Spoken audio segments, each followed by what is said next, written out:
पश्चिम बंगाल के बारासात में प्रधानमंत्री नरेंद्र मोदी ने एक रैली को संबोधित करते हुए कहा कि टीएमसी के नेताओं के पास जो नोटों के पहाड़ निकले हैं, एक एक रुपया का हिसाब होगा। अब तक लगभग 17,000 करोड़ रुपए मैं उन लोगों को लौटा चुका हूं जिनसे पैसा लूटा गया था। बंगाल में भी आपका लूटा हुआ धन आपको वापस मिले, उनके लिए मैं पूरी कोशिश कर रहा हूं।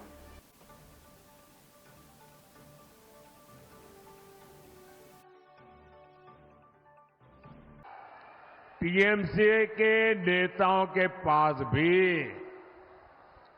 ये जो नोटों के पहाड़ निकले हैं, एक एक रुपये का हिसाब होगा। जिसका लूटा है उसको वापस कैसे मिले, इसके लिए मैं कानूनी रास्ते बना रहा हूं। अब तक लगभग 17,000 करोड़ रुपया, आंकड़ा याद रखेंगे, जो लोगों से लूटा गया था, ऐसे 17,000 करोड़ रुपया उन लोगों को मैं वापस दे चुका हूं, लौटा चुका हूं।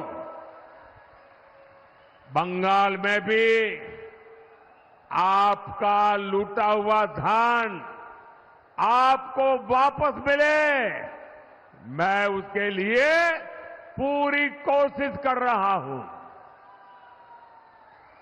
इंडी वाले गरीब और मध्यम वर्ग की कमाई का एक्सरे करने की बात करते हैं। अब मोदी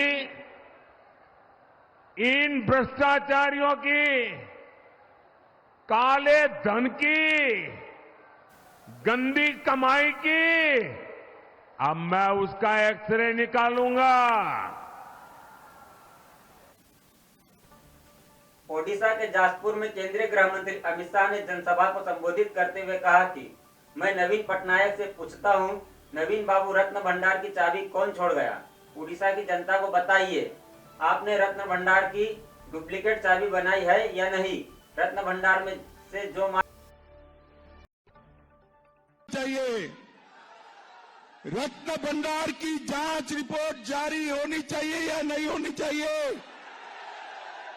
मैं आज यहां से नवीन बाबू को पूछना चाहता हूं, नवीन बाबू, रत्न भंडार की चाबी कौन चोर गया? नवीन बाबू, ओडिया जनता को बताइए, रत्न भंडार की डुप्लीकेट चाबी आपने बनाई है या नहीं बनाई है? नवीन बाबू, आप ओडिया जनता को बताइए, रत्न भंडार उसके बाद खोला गया या नहीं खोला गया? और नवीन बाबू, रत्न भंडार में से जो माल निकला वो कहां गया, इसका हिसाब क्या है? भाइयों बहनों, विश्व भर में महाप्रभु के भक्त हैं। मैं गुजरात से आता हूं, वहां पर भी महाप्रभु स्वयं विराजमान है। वहां पर भी 136 साल से रथ यात्रा निकलती है। दुनिया भर के लोगों ने रत्न भंडार में महाप्रभु के लिए जो समर्पित किया है वो महाप्रभु के लिए है। इस पर हाथ डालने वालों को भारतीय जनता पार्टी नहीं छोड़ेगी। जेल की सलाह। उत्तर प्रदेश के देवरिया में कांग्रेस नेता राहुल गांधी ने जनसभा को संबोधित करते हुए कहा कि बाकी सभी लोग बायोलॉजिकल हैं, लेकिन नरेंद्र मोदी जी बायोलॉजिकल नहीं है। उन्हें परमात्मा ने अंबानी और अडानी की मदद के लिए भेजा है, लेकिन परमात्मा ने उन्हें किसानों और मजदूरों की मदद के लिए नहीं भेजा है। ये कैसे परमात्मा है? ये नरेंद्र मोदी जी वाले परमात्मा हैं।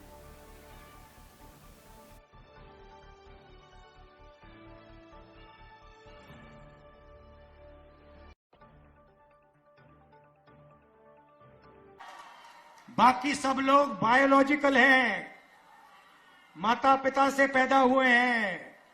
नरेंद्र मोदी बायोलॉजिकल नहीं है। नरेंद्र मोदी जी ऊपर से टपक के आए हैं, उनको परमात्मा ने हिंदुस्तान भेजा है। परमात्मा का काम करने के लिए। मजे की बात यह है कि परमात्मा ने उनको अदानी जी की मदद करने के लिए भेजा है,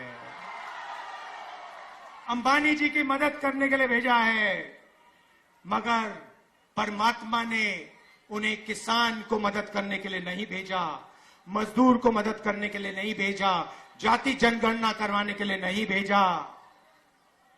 अजीब सी बात है भाइयों और बहनों, अगर सचमुच में परमात्मा ने भेजा होता तो परमात्मा कहते कि हिंदुस्तान के सबसे कमजोर लोगों की मदद करो, किसानों की मदद करो, मजदूरों की मदद करो, गरीबों की मदद करो। नरेंद्र मोदी जी के परमात्मा ने उन्हें कहा, नरेंद्र मोदी जी अदानी की मदद करो, हिंदुस्तान के सारे एयरपोर्ट अदानी को दे दो, हिंदुस्तान के पावर प्लांट्स को अदानी को दे दो, रेलवे अदानी को दे दो। 16 लाख करोड़ रुपए कर्जा माफ करो अदानी अंबानी का। ये कैसे परमात्मा है? ये नरेंद्र मोदी जी वाले परमात्मा है। बिहार के पटना में उत्तर प्रदेश के सीएम योगी आदित्यनाथ ने कहा कि आरजेडी और कांग्रेस की सरकार ने बिहार में पहचान का संकट खड़ा कर दिया था।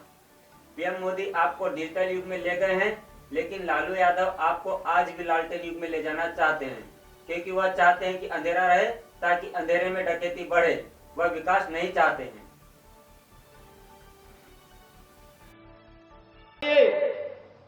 आरजेडी की सरकार और कांग्रेस की सरकार इस बिहार में क्या थी?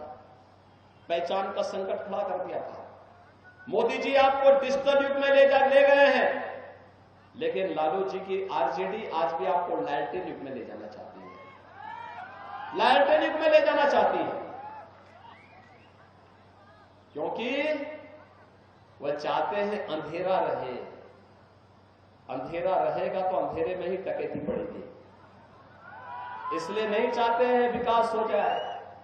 इसीलिए उन्होंने विकास भी नहीं किया है, विकास कराएंगे भी नहीं। क्या स्थिति थी? न बेटी सुरक्षित थी, न व्यापारी सुरक्षित था। बिहार का नौजवान कहीं बाहर जाता था, हमें दया आती थी।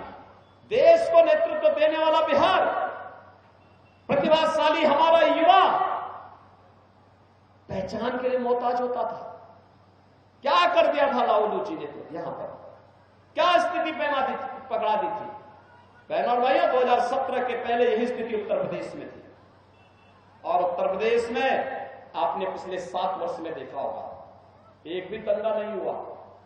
जितने दंगाई थे सब दंगाइयों को एक एक करके राम नाम सत्य की यात्रा में भेज दिया गया। उत्तर प्रदेश के कुशीनगर में सपा सुप्रीमो अखिलेश यादव ने जनसभा को संबोधित करते हुए कहा कि 10 साल में उन्होंने न चीनी मिल चलाई, न गन्ने की कीमत बढ़ाई। हम सरकार बनने पर किसानों का कर्ज माफ करेंगे, उनकी फसल की कीमत भी दिलाएंगे। साथ ही अखिलेश यादव ने कहा कि कुशीनगर वो इलाका है जहां डबल इंजन की सरकार को डबल काम करना चाहिए था, लेकिन डबल इंजन कुशीनगर आते आते धुआं फेंकने लगा। न विकास किया, न नौजवानों को नौकरी दी, न किसानों की मदद की। इस सरकार ने हमारे किसानों को वादा किया था कि वो दिल्ली में और उत्तर प्रदेश में सरकार में आ जाएंगे तो न केवल पडरौना में बल्कि आसपास की जिलों में जो बंद पड़ी है चीनी मिल, उनको चलाने का काम करेंगे। लेकिन 10 साल में उन्होंने न चीनी मिल चलाई और न गन्ने की कीमत को बढ़ा पाए। जो कीमत बढ़ाई भी है वो आज दूसरे प्रदेशों से कम है। हम अपने किसान भाइयों को भरोसा दिला के जा रहे हैं, जहां इंडिया गठबंधन समाजवादी पार्टी ने तय किया है कि सरकार बनने पर न केवल हम अपने किसानों का कर्ज माफ करेंगे, कर्ज माफ के साथ साथ उनकी फसल और पैदावार की कीमत भी दिलाएंगे, जिससे हमारा किसान खुशहाल हो सके। ये इलाका तो वो इलाका है जहां पर डबल इंजन की सरकार को डबल काम करना चाहिए था, लेकिन डबल इंजन की सरकार के इंजन कुशीनगर आते आते ये डबल इंजन सरकार के डबल इंजन कुशीनगर आते आते धुआं फेंकने लगे हैं। जहां विकास नहीं पहुंचा है, जहां किसान के साथ धोखा हुआ कि नौजवान की नौकरी छीन ली। हिमाचल प्रदेश के हमीरपुर में जनसभा को संबोधित करते हुए प्रियंका गांधी ने कहा कि इंदिरा गांधी जी जब प्रधानमंत्री थी तो अपने क्षेत्र में गांव-गांव जाती थी, जनता की शिकायतें सुनती थी और जब शहीद हुई तो उनके कमरे में एक पर्चा मिला, उस पर लिखा था, अगर मुझे कुछ हो जाए तो मेरी आधी अस्थियां इलाहाबाद के संगम में डालना और आधी हिमालय के पर्वतों में डालना। एक ये विचारधारा है कि ये देश में मेरा है, मुझे देश की धरती में घोल डालो। और दूसरी वो विचारधारा है जो 100 करोड़ में विधायक खरीद कर जनता की चुनी हुई सरकार को गिराने में लगी हुई है। एक थी इंदिरा गांधी, प्रधानमंत्री थी, अपने एक संसदीय क्षेत्र में गांव-गांव जाकर जनता से मिलती थी, पैदल जाती थी, जनता डांट देती थी, उन्हें कोई परवाह नहीं थी, डांट खाती थी, कहती थी अच्छा है, जागरूक है ये जनता, और दिन रात काम करती थी। शहीद हुई तो शायद आपको मालूम नहीं होगा, जब शहीद हुई तो मेरे पिताजी को उनके कमरे में एक पर्चे पे लिखा मिला कि अगर मुझे कुछ हो जाएगा तो जब मेरे अंतिम संस्कार होंगे तो मेरी जो अस्थि है वो संगम में इलाहाबाद में आधी वहां डाल देना और आधी हिमालय के पर्वतों पे डालना, क्योंकि मैं हिमालय के पर्वत में जो बर्फ है उसके साथ में घुलना चाहती हूं। एक ये विचारधारा कि ये देश है मेरा, ये देश की धरती है, मुझे इस देश की धरती में घोल डालो। और दूसरी विचारधारा कि देश की जनता की आवाज है, देश की जनता एक सरकार को चुनती है और आप 100-100 करोड़ दे देकर विधायकों को चोरी करके उस सरकार को गिराने में लगे हैं। हिमाचल प्रदेश के हमीरपुर में कांग्रेस नेता प्रियंका गांधी पर केंद्रीय मंत्री अनुराग ठाकुर ने निशाना साधते हुए कहा कि लड़की हूं, लड़ सकती हूं नारा देना आसान था, लेकिन वे न कभी लड़ी न लड़कियों के लिए खड़ी हुई। महिलाओं के साथ अत्याचार, अपराध और उनकी हत्या भी हुई, लेकिन प्रियंका गांधी नजर नहीं आई।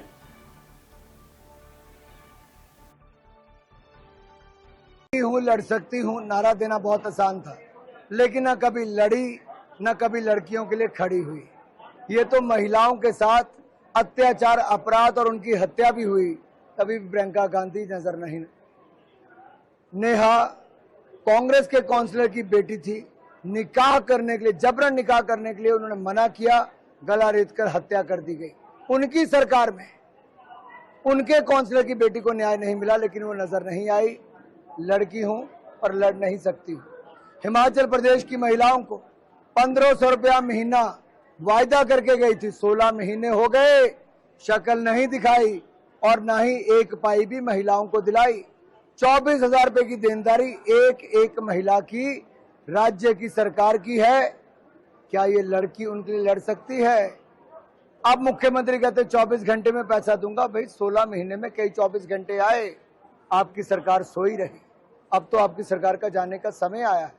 मैंने सवाल किए थे राहुल गांधी जी से भी, ऐसी कौन सी मजबूरी है कि पाकिस्तान की तारीफ करनी जरूरी है? ऐसी कौन सी मजबूरी है कि चीन से राजीव गांधी फाउंडेशन में पैसा लेना जरूरी है?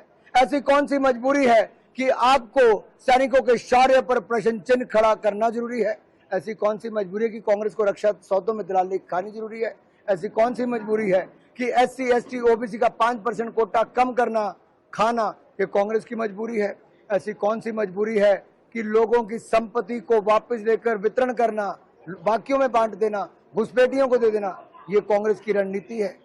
मेरा सवाल है, ऐसी कौन सी मजबूरी है कि सनातन धर्म को कुचलना जरूरी है, राम मंदिर को अपमानित करना जरूरी है, राम मंदिर पर ताला लगाना जरूरी है और राम मंदिर को बलडोजर चलाना कांग्रेस की कौन सी मजबूरी है?